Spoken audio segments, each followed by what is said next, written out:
केरल में एक बहुत ही बड़ा ब्लास्ट हुआ जिसके कारण 2 लोगों की डेथ हो जाती है और 50 से ज़्यादा जो लोग हैं इसमें घायल हो जाते हैं। पुलिस का कहना है कि जो इस अटैक का आरोपी है उसके द्वारा पुलिस स्टेशन में जाकर अपने आप को सरेंडर कर दिया गया है और जो पुलिस है उसके द्वारा उसको कस्टडी में ले लिया गया है। जामरा इंटरनेशनल कन्वेंशन सेंटर जो कि कोची से 10 किलोमीटर दूर कला मसरी में पड़ता है, जहां पर एक अटैक हो जाता है, बॉम्ब अटैक, जिसके कारण 2 लोग जिसमें एक जो वूमेन है उसकी डेथ हो जाती है और 18 लोग ऐसे हैं जिनकी कंडीशन बहुत ही ज्यादा क्रिटिकल है और उनको आईसीयू में रखा गया है। क्रिश्चियन लोगों द्वारा जब वह प्रे मीटिंग रखी गई थी जिसमें लगभग 2000 लोग हैं उसको अटेंड करने वाले थे, लेकिन तभी अटैक हो जाता है जिसमें जो कई सारे लोग हैं इसमें घायल हो जाते हैं। कन्वेंशन सेंटर में जो ब्लास्ट हुआ है वो टिफिन बॉक्स में रख के किया गया है और इसमें जो आईडीएफ है उसका यूज किया गया था, एक तरीके से जो टाइम बॉम्ब है की तरह यूज किया गया था, क्योंकि जब कन्वेंशन सेंटर में ज़्यादा लोग इकट्ठे हुए तभी ये जो ब्लास्ट है हुआ, जिसके कारण जो कई सारे लोग हैं वो घायल हो जाते हैं। जिसके बाद जो सिचुएशन है उसको पुलिस द्वारा अपने कंट्रोल में ले लिया जाता है और जो घायल हैं उनको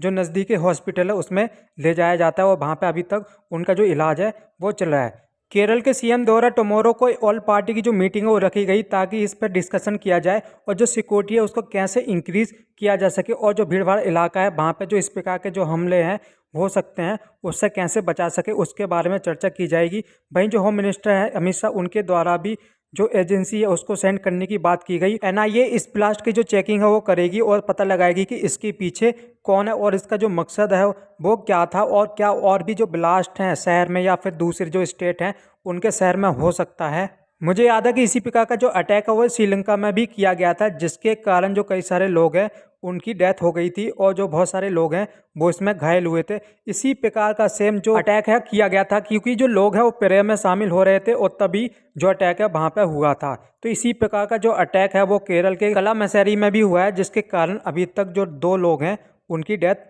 हो जाती है। केरल के गवर्नर आरिफ मोहम्मद साहब का कहना है कि जो इंसिडेंट हुआ है बहुत ही हॉरीफाई है और इस प्रकार के जो इंसिडेंट है या ब्लास्ट है उनको एक्सेप्ट नहीं किया जाएगा और उनके द्वारा इस अटैक को कंडेम किया गया है। तो आप ये आर्टिकल देख सकते हैं, Kerala blast was IED explosion, trace of ammonium nitrate, timer and bomb found. तो इससे अंदाज़ा लगा सकते हैं कि ये जो एक्सप्लोजन हुआ है वो एक तरीके से जो टाइम बॉम्ब है उसकी तरह यूज़ किया गया था और इसका जो मकसद है ज़्यादा से ज़्यादा जो लोग हैं उनको घायल करना था। इस अटैक को सीरियल अटैक की तरह देखा जा रहा है, जिसके कारण जो कई सारे स्टेट हैं वो हाई अलर्ट पे आ चुके हैं, जिसमें हम बात करते हैं दिल्ली हो गया, मुंबई हो गया या जो दूसरे स्टेट हैं वो भी इसमें अलर्ट में आ चुके हैं। दिल्ली और मुंबई में जो भीड़ वाले इलाके हैं वहाँ पे जो सिक्योरिटी है और जो एजेंसी है उसको तैनात कर दिया गया है ताकि क्राउड एरिया में इस प्रकार के जो अटैक है ना हो, ताकि जिससे जो लोग हैं उनको कैजुअलिटी ना हो और इस प्रकार के जो अटैक है उसको रोकना ही जो एजेंसी उनका काम है। आप सभी को पता है कि जो इंडिया है आईसीसी इवेंट को होस्ट कर रहा है और इस प्रकार के जो अटैक है वो इंडिया की इमेज को कहीं ना कहीं जो नेगेटिव है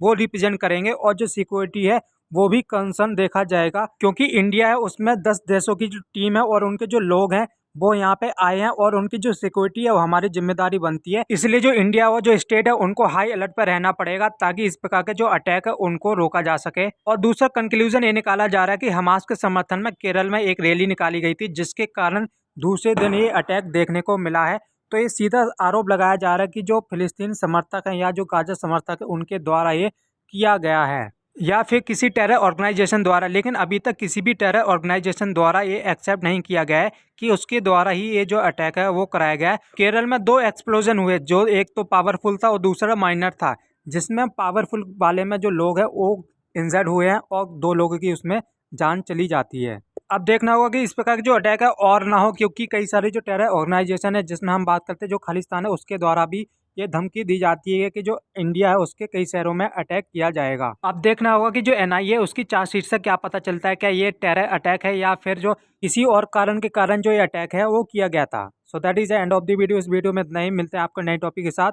अगर आपकी वीडियो अच्छी लगी तो चैनल को सब्सक्राइब कर लीजिए।